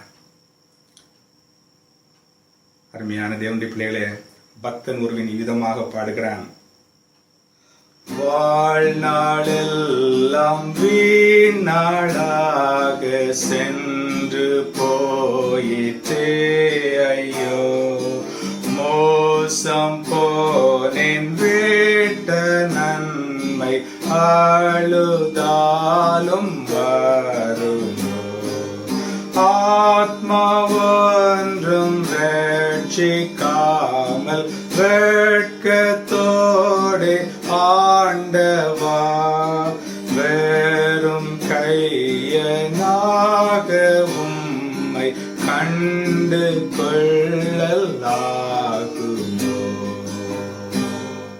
வாழ்நாளெல்லாம் வீணாளாக சென்று போயிட்டு மோசம் போனேன் விட்ட நன்மை அழுதாலும் வருமோ, ஆத்மா ஒன்றும் ரட்சிக்காமல் வெட்கத்தோடு ஆண்டவா வெறும் கையனாக உம்மை கண்டுகொள்ளலாகுமா. ஆண்டவரே, நான் ரட்சிக்கப்பட்டிருக்கிறேன் ஆண்டவரே, ஆனால் நான் யாருக்குமே உம்முடைய சுவிசேஷத்தை சொல்லல, உம்முடைய அன்பை சொல்லல, நான் வெறுங்கையனா வந்திருக்கிறேன் ஆண்டவரே என்று சொல்லி ஆண்டவரை சந்திப்பதற்கு நம்மளால முடியுமா? அருமையான தேவனுடைய பிள்ளைகளே, ஆத்துமாக்களை ஆதாயம் பண்ணும்படியாக தேவனமே அழைக்கிறார். அதற்கு நம்ம செய்ய வேண்டிய காரியம் நேரத்தை ஒதுக்கி, அதற்கென்று நேரத்தை ஒதுக்கி நம்ம செயல்படும்படியாக தேவனமே அழைக்கிறார். ஆகவே முதலாவது காரியம், நற்செய்தி பணியை அறிவிப்பதற்கு நாம் தேவனுக்கென்று நேரத்தை ஒதுக்க வேண்டும். Invest your time for God's work. இரண்டாவதாக, இந்த நற்செய்தி அறிவிப்பு பணியை நாம் செய்வதற்காக தேவன் நம்மிடத்தில் எதிர்பார்க்கிற இரண்டாவது காரியம் என்ன என்று சொல்லி பார்த்தீங்கன்னா, நம்முடைய தாளந்துகளை தேவனுடைய நற்செய்தி பணிக்கென்று பயன்படுத்த வேண்டும். Use your talents for God's work. அநேக நேரங்கள்ல இந்த நற்செய்தி பணியை குறித்து நாம் பேசும்போது நம்ம சொல்ற ஒரு காரியம் என்ன தெரியுமா, எனக்கு என்ன தாளந்து இருக்கு, எனக்கு என்ன திறமை இருக்கு, இதை செய்வதற்கு என்னால் முடியாதே என்று சொல்லி நம்ம சொல்லுகிற ஒரு சாக்கு போக்கை நம்ம அநேக நேரங்களில் பார்க்கிறோம். ஆனால் தேவன் அவருடைய பிள்ளைகள் ஒவ்வொருவருக்கும் என்ன கொடுத்திருக்கிறாரு, தாளந்துகளை கொடுத்திருக்கிறார். ஒருவேளை அளவுகள்ல வித்தியாசம் இருக்கலாம், ஆனா எல்லாருக்கும் என்ன பண்ணிருக்கிறார், ஆண்டவர் தாளந்துகளை கொடுத்திருக்கிறார்.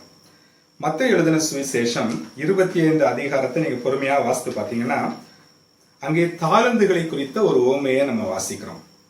அங்கே அந்த எஜமான் ஒருவனிடத்துல 5 தாளந்தை கொடுக்கிறாரு, ஒருத்தண்ட 2 தாளந்தை கொடுக்கிறாரு, ஒருவனிடத்துல 1 தாளந்தை கொடுக்கிறார். அவன் திருப்பி வந்து கணக்கு கேட்கும் போது அந்த 5 தாளந்தை பெற்ற அந்த ஊழியக்காரன் இன்னும் 5 தாளந்தை அவன் சம்பாதித்து 10 தாளந்தாக கொடுக்கிறான். 2 தாளந்தை பெற்றுக்கொண்ட அந்த ஊழியக்காரன் இன்னும் 2 தாளந்தை சம்பாதித்து 4 தாளந்தாக எஜமான்கிட்ட கொடுக்கிறான். ஆனா இந்த 1 தாளந்தை பெற்றுக்கொண்ட அந்த அருமையான ஊழியக்காரன் சொல்றான், ஐயா, நீங்க கொடுத்த தாளந்தை என்ன பண்ணிட்டேன், நான் புதைச்சு வச்சிருக்கேன் அப்படின்னு சொன்னான். அந்த முதல் 2 பேரையும் பார்த்து அந்த எஜமான் சொன்னா, நல்லது உத்தமும் உண்மையுமுள்ள ஊழியக்காரனே, கொஞ்சத்தில் உண்மையாயிருந்தால் அநேகத்தின் மேல் உன்னை அதிகாரியாக வைப்பேன், உன் எஜமானுடைய சந்தோஷத்திற்குள் பிரவேசி என்று சொன்னார். ஆனால் இந்த தாளந்தை புதைத்து வைத்த மனுஷனை பார்த்த ஆண்டவர் என்ன தெரியுமா சொன்னாரு, 30வது வசனத்தில் இப்படியாக வாசிக்கிறோம், பிரயோஜனமற்ற ஊழியக்காரனாகிய இவனை புறம்பான இருளிலே தள்ளி போடுங்கள், அங்கே அழுகையும் பற்கடிப்பும் உண்டாயிருக்கும். அருமையான தேவனுடைய பிள்ளைகளே, தேவன் நமக்கு தாளந்துகளை கொடுத்திருக்கிறார். அதை பயன்படுத்த வேண்டும். அவருடைய நற்செய்தி பணிக்கென்று, அவருடைய ஊழியத்திற்கென்று, ஆத்தும ஆதாயத்திற்கென்று பயன்படுத்த வேண்டும் என்று சொல்லி விரும்புகிறாரு. ஒருவேளை தாளந்துகளை பயன்படுத்தாம புதைத்து வைத்துக் கொண்டிருப்போம் என்று சொன்னால், இந்த ஊழியக்காரனை பார்த்து ஆண்டவர் சொன்னது போல பிரயோஜனமற்ற ஊழியக்காரனே என்று சொல்லி நம்மையும் பார்த்து ஆண்டவர் சொல்லுவாரு. அருமையான தேவனுடைய பிள்ளைகளே, தேவன் நமக்கு என்ன தாளந்துகளை கொடுத்திருக்கிறார்ன்றதை நம்ம தான் கண்டுபிடிக்கணும். ஒருவேளை செய்தி கொடுக்கிற ஒரு கிருபை உங்களுக்கு இருக்கும்னு சொன்னா, போகிற இடங்கள்ல எல்லாம் ஆண்டவரை பற்றி வாய்ப்பு கிடைக்கிற இடங்கள்ல இந்த சுவிசேஷத்தை நீங்க அறிவிக்கலாம். ஒருவேளை பாடுகிற தாளந்து உங்களுக்கு இருக்கும்னு சொன்னா, எங்கெங்கெல்லாம் வாய்ப்புகள் கிடைக்கிறதோ அங்கெல்லாம் நீங்க பாடி ஆண்டவருடைய நாமத்தை மகிமைப்படுத்தலாம். ஒருவேளை ஒரு சிலருக்கு சிறு பிள்ளைகளிடத்துல நல்ல கதைகளை சொல்லி அவர்களை ஆண்டவருக்குள்ள நடத்துற ஒரு கிருபை இருக்கும். அப்படிப்பட்டவங்க கிராமங்கள்ல சென்று சிறு பிள்ளைகளை எல்லாம் கூடி வர செய்து அவர்களுக்கு நல்ல பைபிள் கதைகளை எல்லாம் சொல்லி அந்த சிறு பிள்ளைகளை ஆண்டவருக்குள்ளாக வழி நடத்தலாம். நல்ல சண்டே கிளாஸ் ஊழியம், VBS ஊழியத்தை நம்ம செய்யலாம். நம்மளால என்ன முடியுமோ அதை செய்யும்படியாக தேவன் நம்ம அழைக்கிறார். ஒருவேளை நீங்க சொல்லலாம், இந்த காரியங்கள்லாம் எனக்கு முடியாது அப்படின்னு சொல்லி சொன்னீங்கன்னா, ஒரு எளிமையான ஒரு ஊழியம் இருக்கு. என்னன்னு தெரியுமா? ஜெபிக்கிற ஒரு ஊழியம். அதுவும் ஒரு தாளந்து தான். நீங்க இருக்கிற இடத்திலேயே நீங்க தேசத்தின் எழுப்புதலுக்காக ஜெபிக்கலாம். இந்த தேசத்தில் உள்ள பிரச்சனைகளுக்காக ஒவ்வொரு மாநிலத்தையும் நீங்க மனசுல வச்சு தேவ சமூகத்துல நீங்க என்ன பண்ணலாம்? இந்த தேசத்தின் ஆசீர்வாதத்திற்காக நீங்க ஜெபிக்கலாம். சோ ஜெபமும் ஒரு ஊழியம் தான். அதுவும் ஆண்டவர் கொடுக்கிற ஒரு தாளந்து தான். ஆகவே தேவனுக்கென்று நீங்கள் எப்படி பயன்பட முடியுமோ ஏதாவது ஒரு விதத்திலே பயன்பட வேண்டும் என்று சொல்லி ஆண்டவர் விரும்புகிறாரு. டிராக்ட் ஊழியத்தை குறித்து நீங்க கேள்விப்பட்டிருப்பீங்க. ஒரு காலத்துல அநேக இடங்கள்ல இந்த டிராக்ட் ஊழியம் நடந்து கொண்டே இருந்தது. இந்த கைப்பிரதிகளை ஜனங்கள் கொடுத்து கொண்டே இருந்தாங்க. ஆனா இன்னைக்கு இது ரொம்ப குறைஞ்சு போயிருச்சு. இது ஒரு மிக எளிமையான ஊழியம். நீங்க கொஞ்சம் டிராக்டை வாங்கி கையில வச்சுட்டு நீங்க பாக்குற ஜனங்கள் இடத்துல என்ன பண்ணலாம்? இதை கொடுத்துடலாம். இதை கொடுக்கறதுக்கு ஒரு பெரிய திறமை நமக்கு வேண்டியதில்லை. நீங்க பாக்குறவங்க இடத்துல, தம்பி இதை வாசிங்க, தங்கச்சி இதை வாசிங்க, ஐயா இதை வாசிங்க, அம்மா இதை வாசிங்க, ஒரே ஒரு வார்த்தை நீங்க சொல்லி கொடுத்துட்டு நீங்க தொடர்ந்து ஜெபம் பண்ணுங்க. அவர்களை கர்த்தர் மாற்றுவார். இந்த டிராக்டுகளை வாசித்து ரட்சிக்கப்பட்டு இன்னைக்கு ஆண்டவருக்காக ஊழியம் செய்து கொண்டிருக்கிற, ஆண்டவருக்காக சாட்சியா இருக்கிற அநேக ஜனங்கள் இன்னைக்கு இந்த உலகத்துல உண்டு. அருமையான தேவனுடைய பிள்ளைகளை, ஆகவே ஏதாவது ஒரு விதத்துல கர்த்தர் உங்களுக்கு கொடுத்திருக்கிற தாளந்துகளை இந்த நற்செய்தி பணிக்காக நீங்கள் பயன்படுத்தும்படியாக ஆண்டவர் விரும்புகிறாரு. அநேக நேரத்துல நம்ம என்ன தெரியுமா கேட்கிறோம்? ஆண்டவரே, நான் என்ன ஊழியம் செய்ய முடியும், என்னால என்ன முடியும் அப்படின்னு சொல்லி நம்ம கேட்கிறோம். ஆண்டவர் சொல்றாரு, உன்னால என்ன முடியுமோ அதை நீங்கள் செய்யுங்கள். ஆகவே அருமையான தேவனுடைய பிள்ளைகளே, ஆண்டவர் நம்முடைய திறமைகளை பார்க்கவில்லை, நம்முடைய அர்ப்பணிப்பையே பார்க்கிறார். God is not interested in your abilities. God is interested in your availability. நீங்கள் உங்களை அர்ப்பணிக்கும் போது, ஆண்டவரே நான் இருக்கிறேன், ஆண்டவரே என்னை பயன்படுத்தும் என்று சொல்லும் போது தேவன் நம்மை பயன்படுத்துவதற்கு ஒரு ஆயத்தம் உள்ளவராக இருக்கிறார். அன்னைக்கு சமாரியா ஸ்திரீ ஆண்டவராகிய இயேசு கிறிஸ்துவை அறிந்து கொள்கிறார், அவளை இரட்சகராய் அறிந்து கொள்கிறார். அவ செய்த காரியம் என்ன தெரியுமா? அந்த குடத்தை அங்கேயே விட்டுட்டு அவ ஊருக்குள்ள ஓடி போனா. அவ செய்ததெல்லாம் ஒன்னே ஒண்ணுதான். ஐயா, ஒருத்தர் என்னுடைய வாழ்க்கையின் காரியங்கள் எல்லாவற்றையும் அப்படியே சொன்னாரு, அவர் இயேசுதானோ என்று சொல்லி வந்து பாருங்கள் என்று சொல்லி அந்த கிராமத்தையே இயேசுவின் இடத்துல கூட்டிட்டு வந்துட்டான். அவளுக்கு பெரிய திறமைகள் இல்ல, அவளுக்கு பிரசங்கம் பண்ற பெரிய தாளந்துகள் இல்ல, அவளுக்கு இருந்ததெல்லாம் ஒன்னே ஒண்ணுதான். ஜனங்கள்கிட்ட போய் சொன்ன, ஐயா, ஒருத்தரை நான் சந்தித்தேன், என்னுடைய வாழ்க்கையின் காரியங்களை அவர் சரியாய் சொன்னார், அவர் இயேசுதானோ என்று வந்து பாருங்கள் என்று சொன்னார். அன்னைக்கு அந்த கிராமமே இயேசுவின் இடத்துல வந்துருச்சு. அருமையான தேவனுடைய பிள்ளைகளே, என்ன ஒரு காரியம் உங்களால செய்ய முடியுமோ அதை நீங்க செய்யும் போது கர்த்தர் உங்களை பயன்படுத்துவதற்கு ஆயத்தம் உள்ளவராக இருக்கிறார். தேவனால் பயன்படுத்தப்பட்ட பெரிய பெரிய பாத்திரங்களை நீங்க பார்க்கும்போது அவங்களெல்லாம் சாதாரண மனிதர்களாகவே இருந்தாங்க. மிகவும் சாதாரண மனிதர்களை கொண்டு தேவன் அசாதாரணமான காரியங்களை செய்கிற தேவன். வில்லியம் கேரி அப்படின்றதான ஒரு மிஷனரி குறித்து நீங்க கேள்விப்பட்டிருப்பீங்க. அவர் மிஷனரிகளுக்கெல்லாம் தகப்பன், மிகவும் ஒரு அருமையான தேவனுடைய மனிதன்.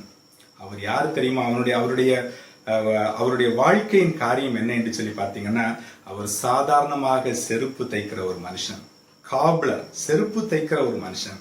ஆனா அவருக்குள்ளால இந்திய தேசத்தை குறித்த ஒரு பாரம் இருந்துச்சு. எப்படியாயிலும் இந்திய தேசத்திற்கு போய் அங்குள்ள ஜனங்களுக்காக இயேசுவை பற்றி சொல்லணுன்ற ஒரு பாரம் அவருக்குள்ள இருந்துச்சு. அதனால ஆண்டவர் அதை பார்த்தார். அந்த வில்லியம் கேரியை இந்தியாவுக்கு கொண்டு வந்தார். இந்தியாவில் அநேக மொழிகள்ல வேத புத்தகத்தை மொழிபெயர்ப்பதற்கு அவர் காரணமாக இருந்தார். அதனுடைய விளைவாக இன்னைக்கு அநேக பைபிள் காலேஜ், வேதாகம கல்லூரிகள் நம்முடைய தேசத்திலே நிறுவுவதற்கு அவர் காரணமாக இருந்தார். ஒரு செருப்பு தைக்கிற ஒரு சாதாரண மனுஷனை ஆண்டவர் மிகப்பெரிய ஒரு தலைவனாக உயர்த்தினார். நம்முடைய தாளந்துகளை பயன்படுத்தும் போது, நம்ம இருக்கிற வண்ணமாகவே நம்மளை அர்ப்பணிக்கும் போது தேவன் நம்மை உயர்த்த ஆயத்தம் உள்ளவராக இருக்கிறார். மோசேனுடைய வாழ்க்கை நம்ம எல்லாருக்கும் தெரியும். மோசேன்னு சொல்லும் போது அவர் ஒரு பெரிய தலைவனாக நம்ம இன்னைக்கு யோசிக்கிறோம். ஆனா அந்த மோசேனுடைய வாழ்க்கையினுடைய ஆரம்பம் எப்படி இருந்துச்சுன்னு யோசித்து பாருங்க. ஒரு சாதாரண ஒரு ஆடு மேய்க்கிற ஒரு மனுஷன். அவருடைய குவாலிஃபிகேஷன் அல்லது அவருடைய தகுதி என்னன்னு சொல்லி பார்த்தோம்னு சொன்னா, பைபிள் சொல்லுது மோசே திக்கு வாயும் மந்த நாவும் உள்ள மனுஷன் சொல்லி பார்க்கிறோம். அவர் திக்கி திக்கி பேசுவார், ஒழுங்கா பேசவே வராது. திக்கு வாயும் மந்த நாவும் உள்ள மனுஷன். அப்ப ஆண்டவர் அழைத்த போது மோசையே சொல்றாரு, ஆண்டவரே வேற யாரையாகி அனுப்பும் அப்படின்னு சொல்லி சொல்றாரு. ஆண்டவர் சொன்னாரு, நீ தான் எனக்கு வேணும். ஏன்னா மோசைக்குள்ளதான் என்ன இருந்துச்சு, அந்த அர்ப்பணிப்பு இருந்துச்சு. அந்த அர்ப்பணிப்புள்ள ஒரு இருதயம் மோசைட்டு இருந்தது ஆண்டவர் பார்த்தாரு. ஆண்டவர் சொன்னாரு, வேறு யாரும் இல்ல, நீதான் இஸ்ரவேல் ஜனங்களை வழிநடத்தும் தலைவன் என்று சொல்லி அவனை தலைவனாக மாற்றுகிற ஒரு காரியத்தை பார்க்கிறோம். தாவீதனுடைய வாழ்க்கையை பார்த்தீங்கன்னா, தாவீது ஒரு பெரிய ராஜா என்று சொல்லி நம்ம அறிந்திருக்கிறோம். ஆனா அதற்கு முன்பதாக அவனுடைய ஆரம்ப காலம் எப்படி இருந்துச்சுன்னு சொல்லி பார்த்தீங்கன்னா, அவன் ஆடுகளை மேய்த்து கொண்டிருந்தான். தன்னுடைய தகப்பனுடைய ஆடுகளை தூரமான ஒரு இடத்துல யாருக்கும் தெரியாம மேய்த்து கொண்டிருந்தான். ஆனா அந்த பணியில் அவன் உண்மை உத்தமமா இருந்து அங்கே அவன் தேவனை துதித்து கொண்டே இருந்தான். தேவனோடு கூட உறவாடி கொண்டே இருந்தான். அவனுடைய இருதயம் தேவன் அவனை பார்த்து கொண்டே இருந்தார். அவன் தேவனுடைய இருதயத்துக்கு ஏற்றவனாக இருந்தான். ஏற்ற காலத்துல ஒரு ராஜாவாக தேவன் அவனை உயர்த்தினார். அவனுடைய தாளந்துகளே அவன் ஆண்டவருக்காக பயன்படுத்த அவன் தீர்மானித்த போது, ஏற்ற காலத்திலே ஆட்டிடையனாயிருந்த அந்த தாவீதை ஆண்டவர் அரசனாக மாற்றி ஆசீர்வதித்தார். பேதுருனுடைய வாழ்க்கையை பாருங்க. மீன் பிடிக்கிற ஒரு பேதுரு, அடிக்கடி சோர்ந்து போன ஒரு பேதுரு, அநேக நேரங்கள்ல விசுவாச குறைவினால கேள்வி கேட்ட ஒரு பேதுரு, தடுமாறி கொண்டிருந்த ஒரு பேதுரு, நாணலை போன்ற ஒரு பேதுரு. ஆனா அந்த பேதுரு ஆண்டவர் பயன்படுத்தினார். இன்னைக்கு திருச்சபையின் அஸ்திவாரமாக மாற்றினார். இந்த கல்லின் மேல் என் சபையை கட்டுவேன் என்று சொல்லி தேவன் பேதுருவை சபைக்கு ஒரு அஸ்திவாரமாக மாற்றினார். அருமையான தேவனுடைய பிள்ளைகளே, நம்ம எப்படிப்பட்டவங்களாக இருக்கிறோன்றது முக்கியம் இல்ல. நம்முடைய திறமைகள் தாளந்துகளை பற்றி ஆண்டவர் பார்க்கல. நம்மிடத்துல என்ன இருக்கிறதோ, நம்மளால என்ன முடியுமோ அதை செய்வதற்கு நம்ம அர்ப்பணிக்கும் போது தேவன் நம்மை வல்லமையாக பயன்படுத்துவதற்கு தேவன் ஆயத்தம் உள்ளவராக இருக்கிறார். சண்டே கிளாஸ்ல பாடின ஒரு சிறிய பாடலை உங்களை உற்சாகப்படுத்தும்படியாக நான் பாட விரும்புகிறேன். எத்தனை தாளந்துகள் உன்னில் உள்ளதோ, அத்தனையும் ரெட்டிப்பாக்க ஆயத்தம் தானோ. எத்தனை தாளந்துகள் உன்னில் உள்ளதோ, அத்தனையும் ரெட்டிப்பாக்க ஆயத்தம் தானோ. 5 தாளந்தை 10 ஆக்கினான், 2 தாளந்தை 4 ஆக்கினான். 5 தாளந்தை 10 ஆக்கினான், 2 தாளந்தை 4 ஆக்கினான். 1 தாளந்தை 2 ஆக்காமல் மண்ணில் புதைத்தவன் புறம்பானானே. 1 தாளந்தை 2 ஆக்காமல் மண்ணில் புதைத்தவன் புறம்பானானே. எத்தனை தாளந்துகள் உன்னில் உள்ளதோ, அத்தனையும் ரெட்டிப்பாக்க ஆயத்தம் தானோ. மூன்றாவதும் கடைசியுமாக தேவன் நம்மிடத்தில் எதிர்பார்க்கிற ஒரு காரியம், நம்முடைய பொருளாதார ஆசீர்வாதங்களை, தேவன் நமக்கு கொடுத்திருக்கிற உலக பிரகாரமான ஆஸ்திகளை தேவனுடைய நற்செய்தி பணிக்கு நாம் பயன்படுத்த வேண்டும் என்று சொல்லி விரும்புகிறார். Invest your treasures for God's work. நம்ம எல்லாரையும் ஆண்டவர் இந்த உலகத்திலே ஆசீர்வாதமாக வைத்திருக்கிறார். ஒவ்வொரு நிலைமைகளிலே நம்மை வைத்து ஆசீர்வதித்திருக்கிறார். எதற்கு என்று சொன்னால், நாம் ஆசீர்வாதமாக இருக்க வேண்டும் என்பது மட்டுமல்ல, நம் மூலமாக மற்றவர்கள் ஆசீர்வதிக்கப்பட வேண்டும். இயேசுவை அறியாத மற்ற ஜனங்களுக்கு அந்த ஆசீர்வாதம் கடந்து செல்ல வேண்டும் என்பதற்காகவே தேவன் நம் ஒவ்வொருவரையும் ஆசீர்வதித்து வைத்திருக்கிறார். நாம் உதாரத்துவமாய் கொடுக்கும் போது தேவன் அதில் பிரியமாய் இருக்கிறார் என்று சொல்லி பார்க்கிறோம். அருமையான தேவனுடைய பிள்ளைகளே, வேதத்தில் இப்படியாக நாம் வாசிக்கிறோம். மத்தேயு எழுதின சுவிசேஷம், லூக்கா எழுதின சுவிசேஷம் 6வது அதிகாரம் 38வது வசனத்திலே நாம் இப்படியாக வாசிக்கிறோம். கொடுங்கள், அப்பொழுது உங்களுக்கு கொடுக்கப்படும். அமுக்கி குலுக்கி சரிந்து விழும்படி நன்றாய் அளந்து உங்கள் மடியிலே போடுவார்கள். நீங்கள் எந்த அளவினால் அளக்கிறீர்களோ அந்த அளவினால் உங்களுக்கும் அளக்கப்படும். கொடுங்கள், அப்பொழுது உங்களுக்கு கொடுக்கப்படும். அருமையான தேவனுடைய பிள்ளைகளே, ஆண்டவருடைய ராஜ்ய பணிக்கென்று, ஆண்டவருடைய நற்செய்தி பணி வளருவதற்கென்று சொல்லி நீங்களும் நானும் உற்சாகமாய் கொடுக்க வேண்டும் என்று சொல்லி விரும்புகிறார். நாம் கொடுக்கும் போது ஆண்டவர் சொல்கிறாரு, நான் என்ன பண்ணுவேன், அதை பல மடங்காய் நான் உங்களுக்கு திருப்பி கொடுப்பேன். கொடுங்கள், அப்பொழுது உங்களுக்கு கொடுக்கப்படும். எப்படி திருப்பி உங்களுக்கு ஆண்டவர் கொடுப்பாராம்? அமுக்கி குலுக்கி சரிந்து விழும்படி நன்றாய் அளந்து உங்கள் மடியிலே போடுவார்கள். இப்ப நம்ம ஆண்டவருக்கு கொடுக்கும் போது நம்ம ஒரு நாள் என்ன பண்ண போறதில்லை, நாம் குறைந்து போவதில்லை. ஆண்டவர் பல மடங்காய் நமக்கு திருப்பி தருகிற தேவனாக இருக்கிறார். நம்ம எல்லாருக்கும் தெரிஞ்ச இன்னொரு வசனத்தை வாசிப்போம். மல்கியாவின் புஸ்தகம் 3வது அதிகாரம் 10வது வசனத்தில் இப்படியாக வாசிக்கிறோம். மல்கியா 3:10. என் ஆலயத்தில் ஆகாரம் உண்டாயிருக்கும்படி தசம பாகங்களை எல்லாம் பண்டசாலையிலே கொண்டு வாருங்கள். அப்பொழுது நான் வானத்தின் பலகணிகளை திறந்து இடங்கொள்ளாமற் போகும் மட்டும் உங்கள் மேல் ஆசீர்வாதத்தை வருஷிக்க மாட்டேனோ என்று அதனால் என்னை சோதித்து பாருங்கள் என்று ஆண்டவர் சொல்கிறார். ஆண்டவர் சொல்றாரு, தசம பாகங்களை ஆலயத்திலே கொண்டு வாருங்கள். அப்பொழுது நான் என்ன செய்வேன், வானத்தின் பலகணிகளை திறந்து இடங்கொள்ளாமற் போகும் மட்டும் உங்களை ஆசீர்வதிப்பேன் என்று சொல்லி தேவன் நம்மை பார்த்து சொல்லுகிறார். அருமையான தேவனுடைய பிள்ளைகளே, நம்ம ஆண்டவருக்கு என்று சொல்லி மன உற்சாகத்தோடு உதாரத்துவமாய் கொடுக்கும்போது தேவன் பல மடங்காய் நமக்கு அவர் திருப்பி கொடுக்கிற தேவனாக இருக்கிறார் என்று சொல்லி பார்க்கிறோம். மக்கதோனியா சபையாருடைய காரியத்தை குறித்து நம்ம 2 கொரிந்தியர் 8வது அதிகாரம் 9வது அதிகாரத்துல நம்ம வாசிக்கிறோம். இந்த மக்கதோனியா சபையாரை குறித்து வேதம் சொல்கிறது, அவர்கள் தேவருக்கு கொடுக்கிற காரியத்திலே முதலிடத்தில் இருந்தாங்க. ஆனா அவங்க எப்படி கொடுத்தாங்க அப்படின்னு சொல்லி அந்த வசனங்களை நீங்க பொறுமையா வாசித்து பார்த்தீங்கன்னா, அவர்கள் உற்சாகமாய் கொடுத்தார்கள் என்று சொல்லி நம்ம வேதத்துல வாசிக்கிறோம். உதாரத்துவமாய் கொடுத்தார்கள் என்று சொல்லி பார்க்கிறோம். அதுல ரொம்ப முக்கியமான காரியம் என்னன்னு சொல்லி பாத்தீங்கன்னா, அவர்கள் கொடிய தரித்திரத்திலும் மிகுந்த உதாரத்துவமாய் கொடுத்தார்கள். அவங்க எப்படிப்பட்ட சூழ்நிலையில் இருந்தாங்க, மிகுந்த கொடிய உபத்திரவத்தில் இருந்தாங்க. ஆனா எப்படி கொடுத்தாங்க, மிகுந்த உதாரத்துவமாய் உற்சாகமாய் தேவனுடைய பணிக்கென்று அவர்கள் கொடுத்தார்கள் என்று சொல்லி பார்க்கிறோம். அருமையான தேவனுடைய பிள்ளைகளே, இன்னைக்கு நற்செய்தி பணிகள் இந்த உலகத்துல நம்முடைய தேசத்துல தீவிரமாக செய்யப்பட வேண்டும் என்று சொன்னால், அநேக மிஷனரிகள் அனுப்பப்பட வேண்டும் என்று சொன்னால், உலகம் முழுவதற்கும் சுவிசேஷம் அறிவிக்கப்பட வேண்டும் என்று சொன்னால், இன்னும் அநேக ஊழியங்கள் நடக்கணும், இன்னும் அநேக மிஷனரிகள் அனுப்பப்பட வேண்டும். அப்படியானால் அவர்களை தாங்குவதற்கு சபையாகிய நாம் உற்சாகமாய் கொடுக்க வேண்டும் என்று சொல்லி பார்க்கிறோம். நம்ம உற்சாகமாய் கொடுக்கும் போது தேவன் நம்மையும் ஆசீர்வதிப்பார், ஊழியங்களும் வளர்ந்து பெருகுவதற்கு அது ஏதுவாயிருக்கும் என்று சொல்லி பார்க்கிறோம்.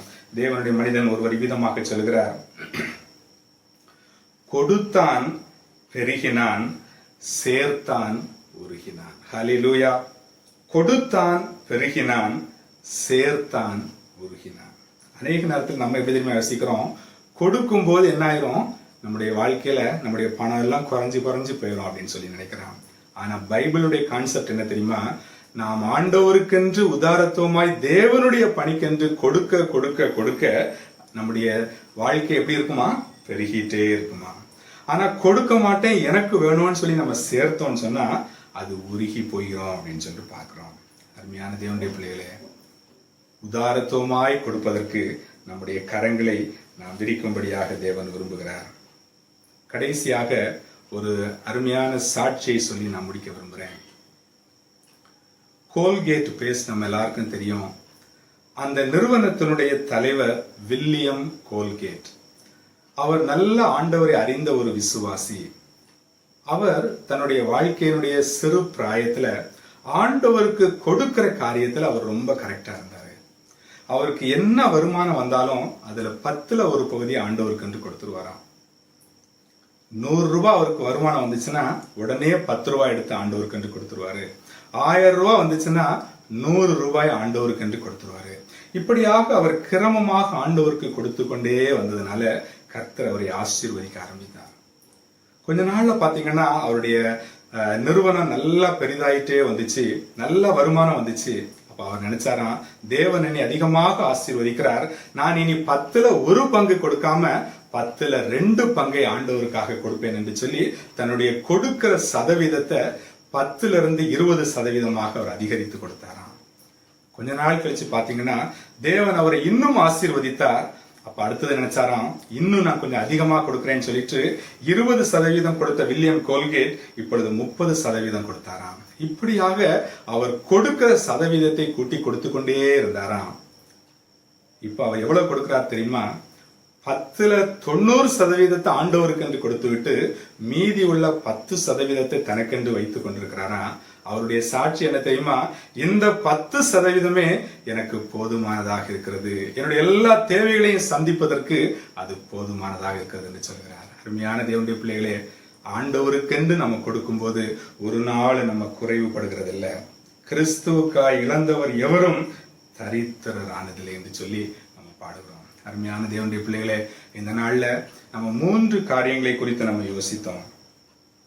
ஒன்று, நம்முடைய நேரத்தை தேவனுடைய நற்செய்தி பணிக்கென்று ஒதுக்கி வைக்க வேண்டும். நேரத்தை தீர்மானித்து இந்த நற்செய்தி பணியை செய்வதற்கென்று நம்ம தீவிரமாய் செயல்பட வேண்டும் என்று சொல்லி பார்த்தோம். 2வதாக, நம்முடைய தாளந்துகளை தேவனுடைய ராஜ்ய பணிக்கென்று பயன்படுத்த வேண்டும் என்று சொல்லி பார்த்தோம். கடைசியாக, ஆண்டவர் நமக்கு கொடுத்திருக்கிற உலக பிரகாரமான பொருளாதார ஆசீர்வாதங்களை ஆண்டவருடைய ராஜ்ய பணிக்கென்று தேவனுடைய சுவிசேஷம் தீவிரமாய் அறிவிக்கப்பட வேண்டும் என்பதற்கு உதாரத்துவமாய் கொடுக்க வேண்டும். நம்முடைய கரங்களை உதாரத்துவமாய் நம்ம திறந்து கொடுக்க வேண்டும் என்று சொல்லி ஆண்டவர் விரும்புகிறார். அப்படியாக நம்ம செய்யும் போது இந்த தேசம் கர்த்தரை அறிகிற அறிவினால் நிறைந்திருக்கும். இந்த உலகம் முழுவதிலும் சுவிசேஷம் அறிவிக்கப்படும். தேவனுடைய ராஜ்யம் இந்த உலகத்திலே மகிமையாக உயர்த்தப்படும். ஆகவே அருமையான தேவனுடைய பிள்ளைகளே, இந்த காலை வேளையில, இந்த ஓய்வு நாளின் காலை வேளையில தேவனுடைய சமூகத்தில் நம்ம ஒவ்வொருவரையும் அர்ப்பணிப்போமா? தேவன் நம்முடைய நேரத்தை குறித்து சிந்தித்து பார்க்கும்படியாக அழைக்கிறார். நேரத்தை ஆண்டவருக்கு என்று கொடுப்போம். நம்முடைய தாளந்துகளை ஆண்டவருக்கு என்று பயன்படுத்துவோம். கர்த்தர் கொடுத்திருக்கிற உலக பிரகாரமான எல்லா பொருளாதார ஆசீர்வாதங்களையும் தேவனுக்கு என்று உதாரத்துவமாய் கொடுப்போம். தேவன் தாமே நம்மை ஆசீர்வதிப்பாராக. ஆமென். சுவிசேஷம் எனது பங்கு, என் மேலே விழுந்த கடமை. சுவிசேஷம் சொல்லாவிட்டால் ஐயோ ஜனங்கள் அழிந்தே போவார். சுவிசேஷம் சொல்லாவிட்டால் ஐயோ ஜனங்கள் அழிந்தே போவார். ஆண்டவர் இயேசுவின் அன்பின் கட்டளையை விரைந்து நிறைவேற்றுவோம். கிராமங்கள் பட்டணங்கள் தேடிய சென்று வேத வசனம் விதைப்போம். ஆண்டவர் இயேசுவின் அன்பின் கட்டளையை விரைந்து நிறைவேற்றுவோம். கிராமங்கள் பட்டணங்கள் தேடிய சென்று வேத வசனம் விதைப்போம். சுவிசேஷம் என் மூச்சு, அதுவே என் முதல் கடமை. சுவிசேஷம் என் மூச்சு, அதுவே என் முதல் கடமை. சுவிசேஷம் எனது பங்கு, என் மேலே விழுந்த கடமை. சுவிசேஷம் சொல்லாவிட்டால் ஐயோ ஜனங்கள் அழிந்தே போவார். சுவிசேஷம் சொல்லாவிட்டால் ஐயோ ஜனங்கள் அழிந்தே போவார். ஐயோ ஜனங்கள் அழிந்தே போவார். நாம் ஜெபிப்போம். கர்த்தருடைய வார்த்தைக்காக ஆண்டவரே நன்றி செலுத்துகிறோம்.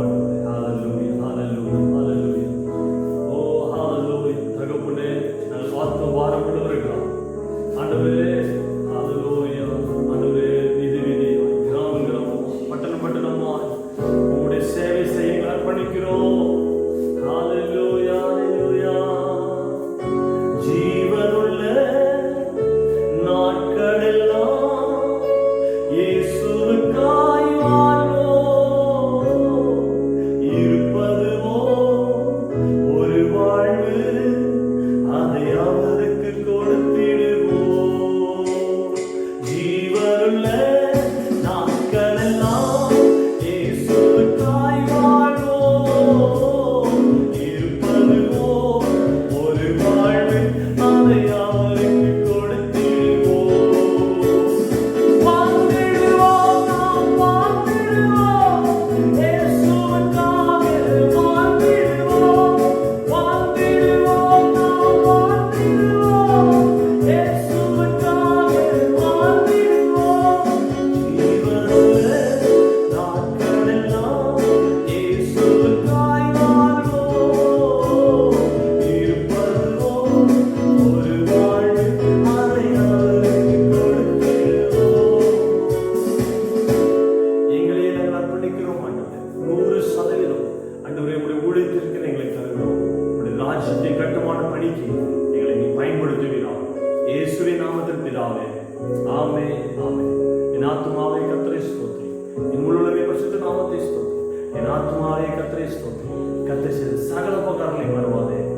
ஆமென் ஆமென். நம் கர்த்தராகிய இயேசு கிறிஸ்துவின் கிருபை, பிதாவாகிய தேவனுடைய அன்பு, பரிசுத்த ஆவியான ஐக்கியம் அந்யோன்யம் சதா காலம் நம் யாவரும் இருப்பதாக. ஆமென் ஆமென் ஆமென். Glory.